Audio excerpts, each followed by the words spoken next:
उज्जैन की आवाज। नमस्कार, आदाब, सत श्री अकाल। मैं भूषण जैन आपका स्वागत करता हूं आज के विशेष कार्यक्रम उज्जैन की आवाज में। 16 दिसंबर 2012 रविवार की वो सर्द रात, वहशीपन की इंतहा, जब लहूलुहान हुई एक मासूम की अस्मत। लेकिन अनजान और खामोश था हिंदुस्तान।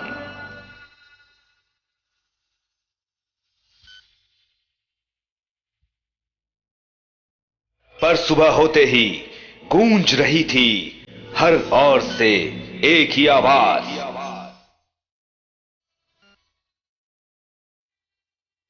सफदरगंज अस्पताल के आईसीयू में अपनी जिंदगी और मौत के बीच लड़ती वो मासूम की निशब्द आवाज एक ही बात बार बार कह रही है, मां, मैं जीना चाहती हूं। कितने कानों में जा रही है ये आवाज कि मां, मैं जीना चाहती हूं। यह आवाज है दिल्ली में गैंगरेप की शिकार उस 23 वर्षीय युवती की, जो अपने शरीर और आत्मा को छलनी किए जाने के बाद लड़ रही है जिंदगी से। उस जिंदगी से जिसने उसे इंसान का वो घिनौना चेहरा दिखाया है जिसे देखने की हिम्मत किसी इंसान में नहीं है। एक दर्दनाक कराह, एक मार्मिका, और फिर जीने की एक चाह।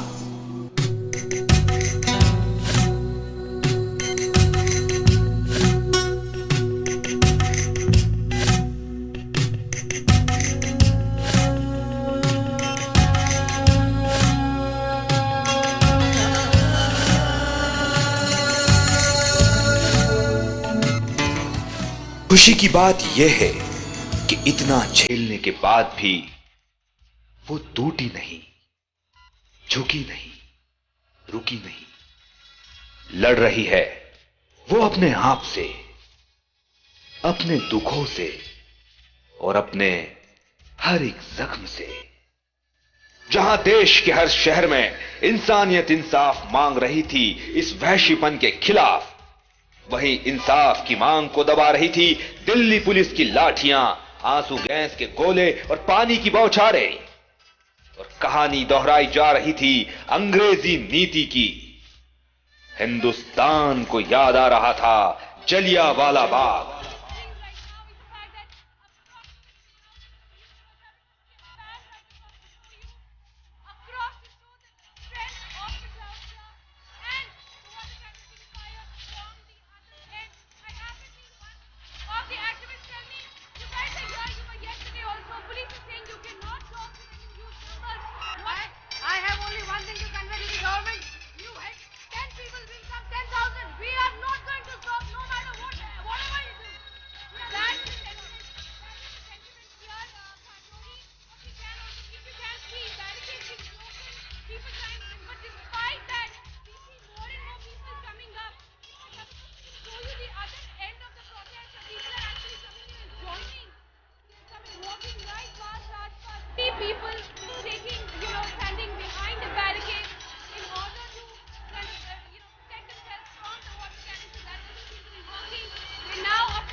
पूरे देश के साथ ही हमारा शहर उज्जैन भी दिल्ली की उस मासूम लड़की के स्वास्थ्य की कामना के साथ साथ उसके साथ हुए अन्याय के खिलाफ उठ खड़ा हुआ है।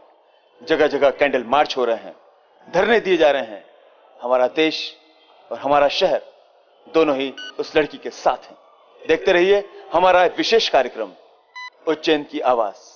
देश की आवाज में अपनी आवाज और विरोध दर्ज कराती उज्जैन की हजारों आवाजें भी आहत हैं इस शर्मसार घटना से। हर कोई चाहता है कि उन दरिंदों को सजा मिले जिन्होंने अपने वहशीपन में तार तार कर दिया इंसानियत को, जहां उन्होंने इस बात का सबूत दिया कि सुरक्षित नहीं है मासूमियत। इस 21वीं दौर की भागती दौड़ती जिंदगी में पीछे नहीं था कोई भी उज्जैन का शख्स। हर कोई इंसान, बच्चे, महिलाएं और बूढ़े, और साथ ही हमारे शहर के व्यवस्थापक भी।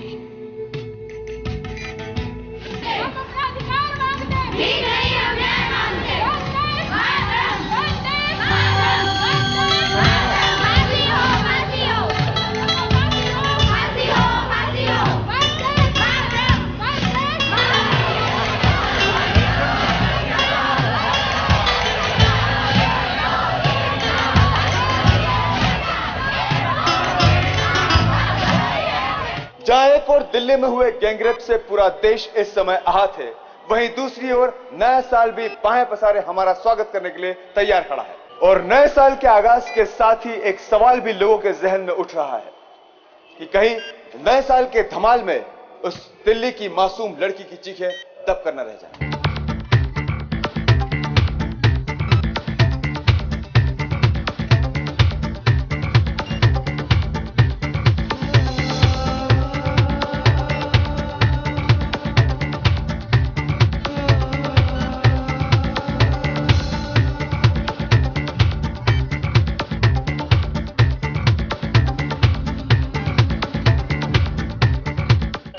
आइए देखते हैं हमारा शहर उज्जैन दिल्ली की उस मासूम लड़की के लिए अपनी संवेदनाएं किस प्रकार व्यक्त कर रहा है।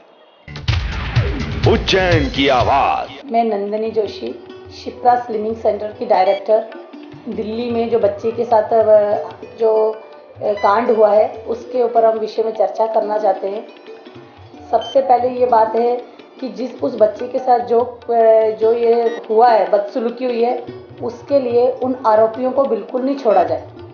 आज आप देखेंगे सब न्यूज़ चैनल पे, पेपर में सब लोग, किसी का क्या कहना है कि उसको सज़ा दी जाए, मगर मैं बोलती हूँ कि उन दोषियों को सज़ा, अपनी मौत की सज़ा नहीं दी जाए, फांसी।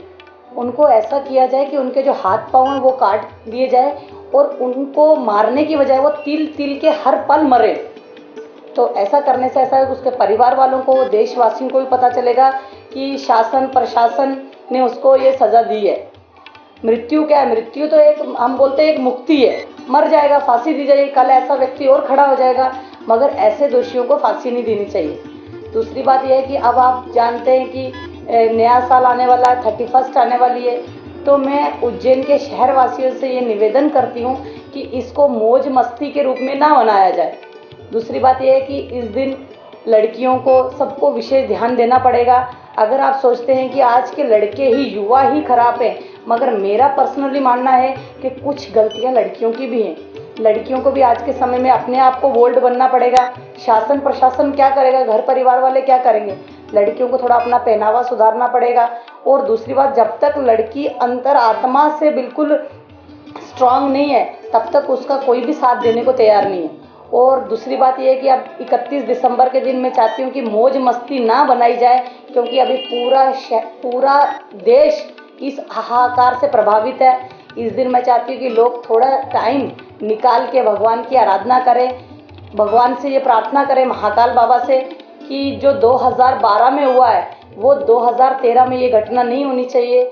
और उस लड़की के लिए भी ब्लेसिंग की जाए कि जो उस मोड़ से गुजर रही है, भगवान उसको मानसिक रूप से, शारीरिक रूप से उसको बाहर लेके आए। और ये हमारा कर्तव्य है। उस दिन पर्सनली हम लोग भी 31 सेलिब्रेट करते थे। इस बार हम लोग तो बिल्कुल सात्विक तौर से करेंगे।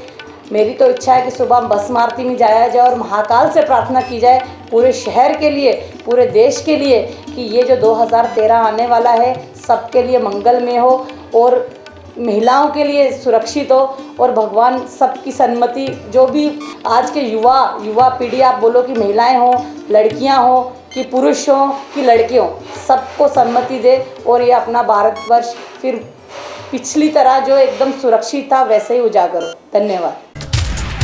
उज्जैन की आवाज। मैं डॉक्टर सलूजा, उज्जैन की मैं गायनेकोलॉजिस्ट सलूजा नर्सिंग होम में कार्यरत हूँ और इसका संचालन करती हूँ। पिछले 27 वर्ष से मैं इस नर्सिंग होम को चला रही हूँ। और आज जो ये आंदोलन चल रहा है, इस अनजान लड़की जिसको हम नहीं जानते पर उसके साथ जो हुआ बहुत बुरा हुआ, और एज अ डॉक्टर मैं समझ सकती हूँ कि वो इस समय कितनी पीड़ा में है। उसकी जो आंतें निकल चुकी हैं, उसकी जो बच्चेदानी पे जो इफेक्ट हो चुका है, शायद वो एक जिंदा लाश की तरह ही रहेगी हमारे साथ मानसिक और फिजिकल तौर पे इतना टॉर्चर होने के बाद। पर हमें उसका, जैसा कि उसके पिताजी ने बोला कि वो एक सर्वाइवर है, एक स्ट्रगलर है, तो हमें उसका साथ देना है, हमें उसको समाज में वापस लाना है और वो वापस समाज से जुड़ सके, इस तरह की प्रेरणा हमें उसको देनी है। उसके हेल्थ के लिए हम सब मिलके प्रे करें। इस आंदोलन को उग्र रूप देने से कोई मतलब नहीं है, पर हमें इस आंदोलन के लिए सतत लगे रहना चाहिए, क्योंकि आज ये होता है कि हम आंदोलन से एक शुरू तो करते हैं, पर उसका अंत, उसका निष्कर्ष कुछ नहीं निकल पाता। तो मैं ये चाहूँगी कि इस आंदोलन के लिए हम सतत लगे रहें जब तक सरकार कोई इस तरह का निर्णय नहीं लेती है कि जो बलात्कारियों को, जो हमारा लॉ है वो इतना कठोर हो सके कि इनको ऐसी सज़ा मिले कि दोबारा ऐसा कृत्य करने के लिए कोई खड़ा ना हो सके। नए वर्ष में पहली चीज़ तो ये कि ये खुशी का अवसर है, नया वर्ष हर साल आता है, पर ये ज़रूरी नहीं होता है कि आप किसी क्लब में जाके या किसी डांस पार्टी में या किसी रौद्र रूप में ही मनाया जाए। शराब के नशे में ही ये सब हुआ है बलात्कार जो कि, तो आज हम भी देखते हैं कि 31st नाइट लोग पी के बहक जा रहे हैं और डांस कर रहे हैं, अश्लील गानों पे डांस हो रहे हैं। तो ये सब चीज़ें नए वर्ष मनाने के लिए ज़रूरी नहीं है और होनी भी नहीं चाहिए। हमें नए वर्ष में प्रे करना चाहिए भगवान को कि हमारा अगला वर्ष सफल हो, और जो भी हमने गलत काम किए हैं या जो भी गलत काम देखे हैं उनके लिए क्षमा मांगें और नए वर्ष की शुभकामनाएं लोगों को दें और इसको शांतिपूर्वक रूप से और एक अच्छे रूप से मनाएं, ताकि केवल शराब पी के क्लब में पार्टीज करने ना करें। आपका नव वर्ष किस तरह से मनाएंगे? मेरी दोनों बेटियां बाहर रहती हैं जो इस नए वर्ष में मेरे साथ आ रही हैं, यहाँ पे आ रही हैं, तो हम एक शांतिपूर्वक पारिवारिक नववर्ष ही मनाएंगे। उज्जैन की आवाज। मैं Harshita Dhanwani, director Kiddu play school. हाल ही में जो दिल्ली में घटनाक्रम हुआ है उस सिलसिले में आप सबसे कुछ बात करना चाह रही थी। ऐसा पहली बार नहीं है हिंदुस्तान में कि हिंदुस्तान की औरतों के साथ ये सब कुछ हो रहा है। बचपन से लेकर बड़े होने तक न जाने कितनों को फेस करती है हमारी हिंदुस्तान की फीमेल्स, और न जाने कितनी बार करती है। यही एक ऐसी घटना है जिसमें अपराधी नहीं, जिस पर अपराध हुआ है उसे तकलीफ है, उसे पीड़ा है, उसे अपना मुंह छुपाना पड़ रहा है। मगर बेस्ट जो इस बार आप ये कह सकते हैं कि हमारी जनता जिसने कुछ जागरूकता दिखाई है इस इंसिडेंट के प्रति, एक आक्रोश दिखाया है जनता ने अपने प्रति। मगर फिर भी जहाँ भी आप देख रहे होंगे, आज भी जिस लड़की के साथ ये सब कुछ हुआ है हम उसे नहीं देख पा रहे हैं, हम उसके पिता का चेहरा नहीं देख पा रहे हैं। क्यों? क्योंकि शायद हमने सोसाइटी ही ऐसी बना ली है। उस पिता का दर्द, उस लड़की की तकलीफ हम बांटने को तैयार तो हैं, मगर अब बारी है हमारी सरकार की। उसे चाहिए कि हमारी मदद, हमारा साथ जो हम देने को राजी हैं। मगर कुछ चीज़ें शायद किसी लाइव चैनल पर बोलना बहुत ही ब्रूटल या फ्लैट साउंड करेगी, पर फिर भी सरकार खुद समझदार है।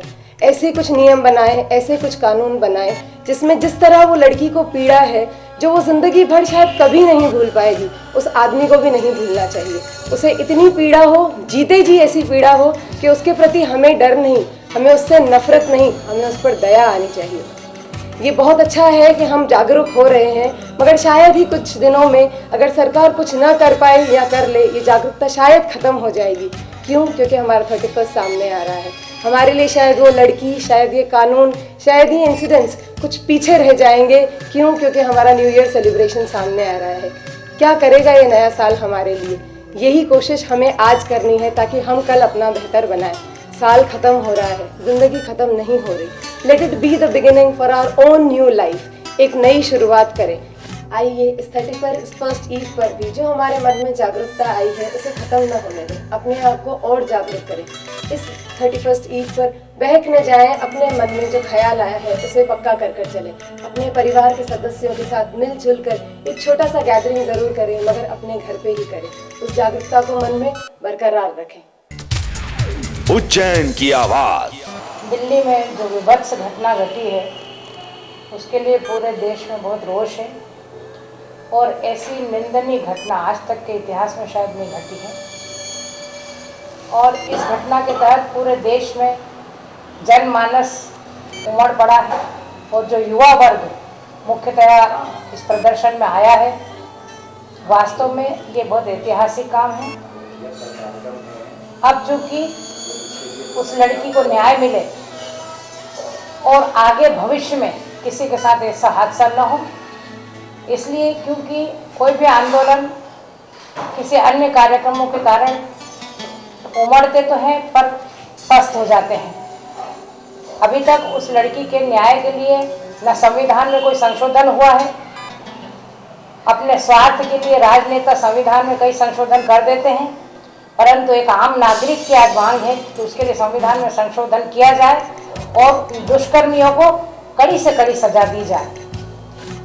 अब चूंकि न्यू ईयर आने वाला है और मैं भी चाहती हूँ व्यक्तिगत रूप से हम भी इस न्यू ईयर को नहीं मनाएंगे, क्योंकि हमारे देश में एक शर्मनाक घटना घटी है और उससे हर हृदय आहत है, इस देश का हर नागरिक आहत है। मैं भी युवाओं को आह्वान करूंगी कि वो भी न्यू ईयर न मनाएं और आंदोलन को जारी रखें जब तक कि उसके लिए न्याय न मिले, ताकि भविष्य में कभी इस घटना की पुनरावृत्ति न हो और आने वाला 2013 का जो वर्ष है वो सभी के लिए सुखमय, समृद्धिमय और खुशहाल हो। उज्जैन की आवाज। मैं Sonia Sehgal Monalisa beauty parlour की संचालिका हूँ। हाल ही में जो घटना हुई है, जो हम आजकल टीवी पर देख रहे हैं, उस लड़की के संग जो विभत्स अत्याचार हुआ है, उससे हम सब हिल गए हैं, पूरा देश हिल गया है। और ख़ासकर हम जो देख रहे हैं, युवा वर्ग जो है वो सड़कों पर आ गया है और काफ़ी उस बात से व्यथित है। और इस चीज़ के लिए, इस प्रकार की चीज़ों को रोकने के लिए हमें हर लेवल पर एक गंभीरता लानी पड़ेगी। जैसे कि सरकार है, सरकार को अपने कानून बनाने में एक गंभीरता लानी पड़ेगी। सख्त कानून बनाने पड़ेंगे जिससे कि अपराधियों को डर लगे अगली बार इस तरह के कृत्य करने के लिए। और पुलिस को भी अपनी भूमिका अच्छे से निभानी पड़ेगी, गंभीरता लानी पड़ेगी जब इस जो भी कानून बनता है उसको लागू करने के लिए। और युवा वर्ग है और पुरुष वर्ग है, उसको भी गंभीरता लानी पड़ेगी, अपने इस प्रकार के कृत्य ना करें। और महिलाएं हैं, उनको सावधानी बरतनी चाहिए कि हम अपने प्रति क्या सावधानी बरत सकते हैं ताकि इस तरीके की हम घटनाओं से बच सकें। हाल ही में जो घटना देखने को मिली है काफ़ी दुखदाई है और हम सब पे इसका असर पड़ा है। और अब जो देख रहे हैं, न्यू ईयर नववर्ष आ रहा है और इसमें ये चिंता का विषय है कि नववर्ष हर कोई हर्षोल्लास से, उमंग से मनाना चाहता है। और आजकल का जो युवा वर्ग है वो बहुत ही ज़्यादा इस चीज़ में हर्षोल्लास से मनाना चाहता है, पर उनका मनाने का तरीका ये है कि बहुत ड्रिंक्स और ड्रग्स में के सेवन बहुत करते हैं। और जो हमने घटना देखी है, अगर हम देखेंगे कि ड्रिंक्स के नशे में ही ये सब चीज़ें हुई हैं और ज़्यादातर जो घटनाएं होती हैं वो ड्रिंक्स के नशे में ही होती हैं। तो मेरा उन सब युवाओं से अनुरोध है कि नववर्ष मनाएं, बिल्कुल हर्षोल्लास से मनाएं, पर पारिवारिक माहौल में मनाएं, अच्छे माहौल में मनाएं, अपने सीमाएं ना लांघें, अपने ड्रिंक्स और ड्रग्स से दूर रहें। क्योंकि जब हम होशोहवास को बैठते तो इस तरीके की घटनाएं होती हैं। तो युवाओं से मेरा यही निवेदन है, हर किसी से निवेदन है कि ड्रिंक्स और ड्रग्स से दूर रहें। उस लड़की के संग जो भी घटना हुई है उसके आंदोलन स्वरूप सब लोग सड़कों पर आ गए हैं, कैंडल मार्च निकल रहा है। और मैं चाहती हूँ कि इस नववर्ष के उपलक्ष्य में कहीं ऐसा नहीं हो कि हम इस आंदोलन को भूल जाएं और इस आंदोलन को सतत जारी रखें जब तक कि उस लड़की को न्याय न मिल जाए। तो यह आंदोलन आप कृपया ख़त्म ना होने दें और इसको जारी रखें, नववर्ष के उपलक्ष्य में इसको भूल ना जाएं। उज्जैन की आवाज। अक्सर ये देखा गया है कि बड़े बड़े आंदोलन और बड़ी बड़ी मुहिम एक मोड़ पर आने के बाद बंद हो जाती है, ठप हो जाती है। लेकिन उज्जैन आज के साथ ही, उज्जैन की आवाज के साथ ही हम सब की आवाज बुलंद होने चाहिए। कहीं नए साल के आगाज के साथ या नए साल के जश्न में हम सब की आवाज दब के न रह जाए और ये मुहिम बंद न हो जाए। हम चाहते हैं कि उस पीड़िता को न्याय मिले, उसके साथ इंसाफ हो और उन मुजरिमों को कड़ी से कड़ी सजा मिले। गैंग रेप के खिलाफ मौजूदा कानून सिर्फ उम्र कैद की बात करता है, लेकिन फांसी या मौत की सजा के प्रावधान पर चुप्पी अब भी कायम है। जबकि हमारी सड़कों पर उतरा गुस्सा इससे कुछ ज्यादा चाहता है।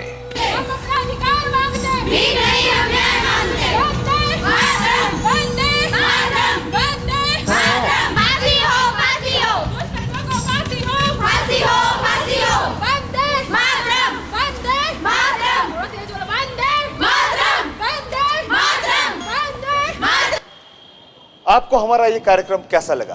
अपनी प्रतिक्रियाएं जरूर व्यक्त करें। देखते रहिए उज्जैन का विशेष कार्यक्रम उज्जैन की आवाज। जय हिंद। उज्जैन की आवाज। हमारा मकसद किसी की फीलिंग्स को ठेस पहुंचाना नहीं है, बस अपनी ये बात आप लोगों तक पहुंचाना है। Epistra.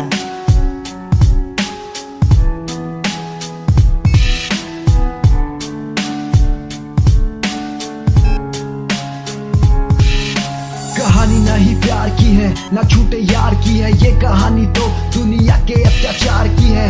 क्या बताऊं यारो, क्या सुनाऊं यारो, ये कहानी एक लड़की के बलात्कार की है। दिल्ली की बात है, पालम बिहार की, रहती थी वो लड़की जो बस में सवार थी। एक लड़का था साथ जो शायद उसका प्यार था, करता वो लड़की का रोज इंतजार था। संडे का वो मानूस दिन भी अब आ गया, दोनों को पता न था साथ क्या बोला गया। दोनों ने सोचा बड़ी प्यार भरी रात है, पर पता न था वो खाने वाले मात हैं। चलती बस के मामले ने दिल्ली को चौंकाया है, लड़कियों के बीच एक खौफ सा बनाया है। ऐसा मत सोचना कि मजे की ये बात है, मजे लेने वाले साले शर्म की ये बात है। क्या ये हुआ है, क्यों ये हुआ है, किसकी गलती है, किसकी सजा है। क्या ये हुआ है, क्यों ये हुआ है, किसकी खालिश है, किसकी खता है। साकेत सिनेमा से फिल्म देख के आ रहे थे वो, हंसते गाते गुनगुनाते घर को जा रहे थे वो। रास्ते से एक ऑटो किया मुनीर तक जाने को, वहां उतर के बस में बैठे पालम बिहार आने को। ड्राइवर को मिला के 6 स्टाफ थे सवार, पूछा लड़की से इतनी रात क्यों है तू बाहर। लड़के ने जब विरोध किया उस पे वार, लोहे की रॉड मारी सब पे निकली खून की एक धार। लड़की रोई चिल्लाई, रखा उसके मुंह पे हाथ, खींचा उसको कैबिन में, मारी लाते घुसे हाथ। सारे कपड़े फाड़े उसकी, छीनी उसकी आबरू। लड़की ने दी दुहाई, ऐसा कर रहे हो क्यों। अपनी आंखों के सामने अपने प्यार का बलात्कार देख रहा था वो लड़का, हो गया था जो लाचार। फिर चलती बस से बाहर फेंक दिया दोनों को, तन पे कपड़ा न था अपनी इज्जत छुपाने को। क्या ये हुआ है, क्यों ये हुआ है, किसकी गलती है, किसकी सजा है। क्या ये हुआ है, क्यों ये हुआ है, किसकी खालिश है, किसकी खता है।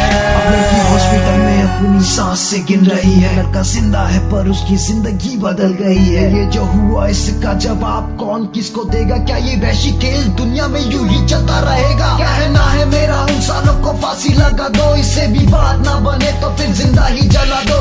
उस लड़की का देखो अब निकल रहा है दम, 100 को जगाने में दो मदद कर दो कम से कम। कॉलेज ऑफिस गाड़ी ऑटो में ये कहानी चला दो, जो हुआ है उसके साथ अब ये आगे फिर ना हो। मेरी आवाज चाहो तो तुम पार्लियामेंट में पहुंचा दो, सरकार अंधी है तो उसको ये गाना सुना दो। शायद उस लड़की को भी कुछ इंसाफ मिल जाएगा, उन बलात्कारियों को अपना बाप मिल जाएगा। उनके बाप बन के तुम आवाज लगा दो, सारी दुनिया को अपना पैगाम पहुंचा दो। क्या ये हुआ है, क्यों ये हुआ है, किसकी गलती है, किसकी सजा है। क्या ये हुआ है, क्यों ये हुआ है, किसकी खालिश है, किसकी खता है। अब कुछ समय बाद सब इस कहानी को भूल जाएंगे, उस लड़की को भूल जाएंगे, इस रेप केस को भूल जाएंगे।